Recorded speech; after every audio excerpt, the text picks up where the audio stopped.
All right, let's just jump right in.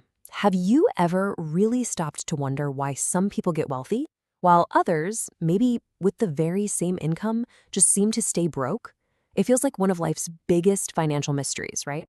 But the answer, well, it's not in their bank account. It's all in their head. Today, we're going to unpack the psychology of wealth. And this is the line that really flips the script. See, it's not like rich people just stumble into a different way of thinking after they have the money. No, no, it's the other way around. Their distinct mindset is the very engine that builds their wealth in the first place. And this leads us to the absolute core idea here, the mindset gap. It's really not about how much you earn. The massive difference between financial struggle and financial freedom, it's almost entirely psychological. This just lays it out so perfectly, doesn't it? I mean, picture this. You've got two people, right? Side by side, earning the exact same salary. The one with the average mindset can easily, and I mean easily, end up living paycheck to paycheck. But the other person, the one with the wealth mindset, they can turn that very same income into a solid foundation for financial independence. The input is identical. It's the internal processing that creates a totally different outcome. So the big question is, how do we bridge that gap? Well, it really comes down to 5 fundamental shifts in how you think. We're going to break down these core psychological differences one by one to see exactly how it all works. Let's kick things off with the first one, which is arguably the most important question you can ask about your money. Are you focused on your salary, or are you focused on building a system?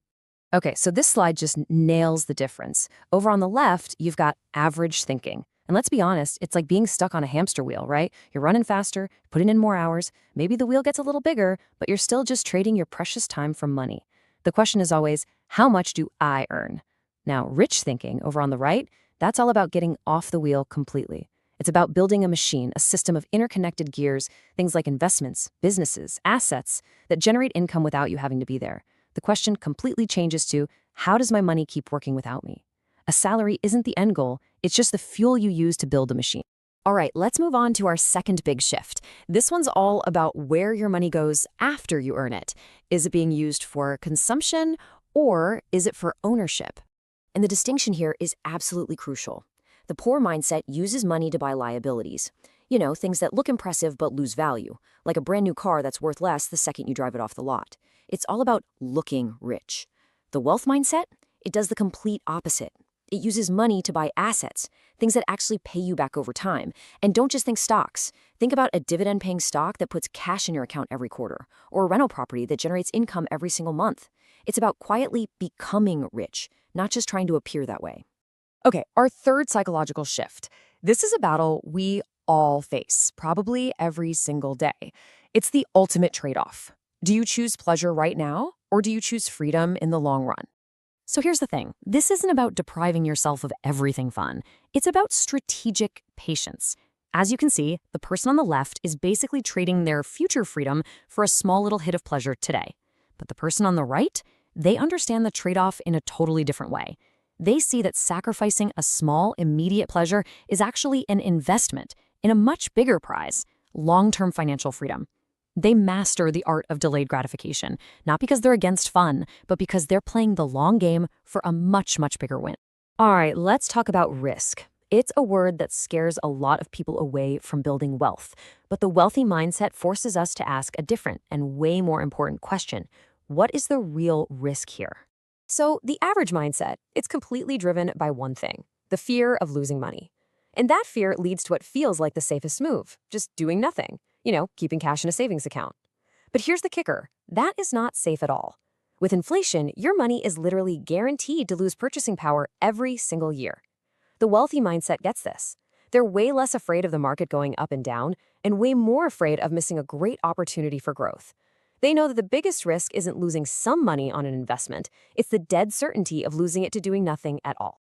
And this brings us to our final and maybe the most profound psychological shift of all. I really want you to think about this one for yourself. When it comes to your money, is it your identity or is it just a tool? Think about it. When your self-worth is all tangled up with your money, your emotional state is just a roller coaster that goes up and down with your bank balance.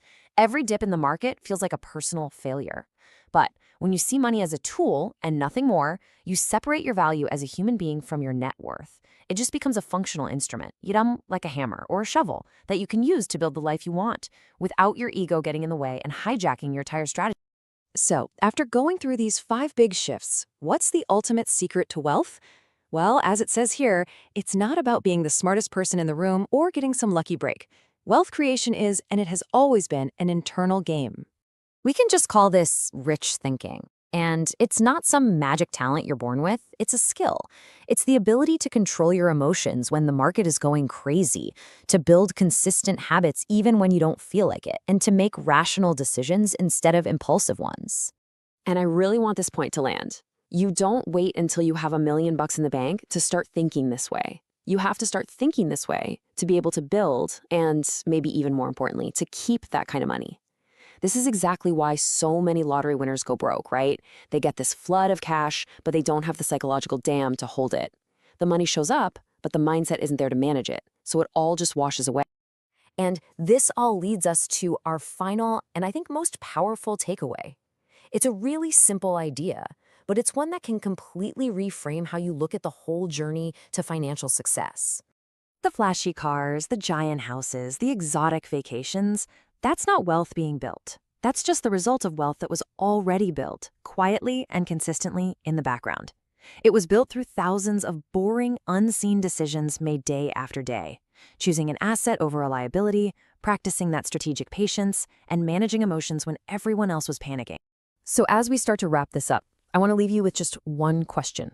Really think about it. Looking back at those 5 psychological shifts we talked about, from systems over salary to money as a tool, what is the one shift, just one, that you can start working on today? Because that, right there, is where the real journey begins.